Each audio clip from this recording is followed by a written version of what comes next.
It was a chilly evening when Jennifer checked into the old roadside hostel, Hilltop Inn. Tired from her journey, she didn't think much about the eeriness of the place. The innkeeper, an old man with cloudy eyes and a shaky voice, handed her a key.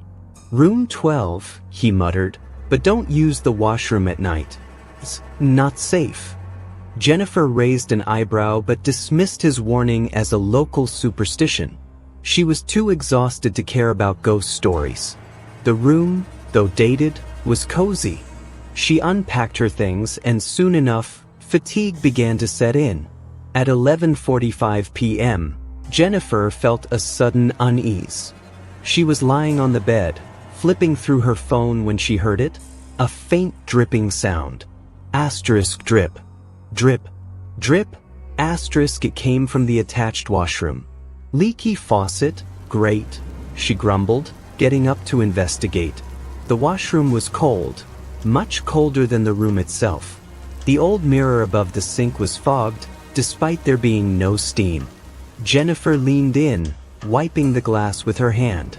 As she did, something caught her eye. Behind her reflection, in the dim light, she thought she saw movement. She spun around quickly. No one was there.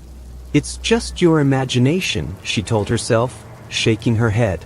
But that dripping sound, asterisk drip, drip, drip asterisk, was still there.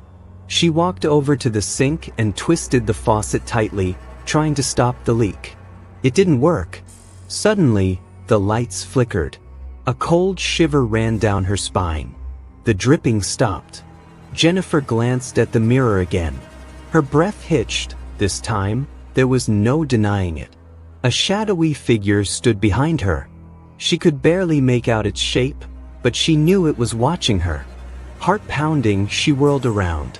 The washroom was empty. Every fiber of her being screamed to leave, but before she could step out of the washroom, the door slammed shut with a deafening bang. Jennifer jolted, her hands trembling as she grabbed the doorknob, twisting and pulling, but it wouldn't budge. The lights flickered once more, and this time, the reflection in the mirror wasn't just a shadow.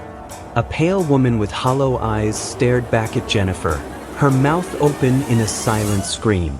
Jennifer stumbled backward, feeling the walls closing in.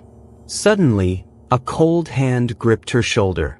Jennifer gasped, spinning around, but the washroom was empty once again. She was alone, or so it seemed. A faint whisper echoed through the room. "Get out!" Panic surged through her veins as she banged on the door, desperate to escape. The whisper grew louder, more insistent. "Get out! Get out now!" The lights flickered violently, and the mirror shattered into pieces. As glass shards rained down, Jennifer finally managed to yank the door open. She ran out of the washroom, heart racing, and slammed the door behind her. Breathing heavily, she glanced back at the washroom door. It was quiet now. Too quiet. The next morning, Jennifer checked out without a word, leaving behind her luggage. As she drove away from the hostel, she couldn't shake the feeling that something, or someone, was still watching her. The old man at the front desk watched her leave, shaking his head slowly. "Nobody ever listens," he whispered to himself. "Not about room 12.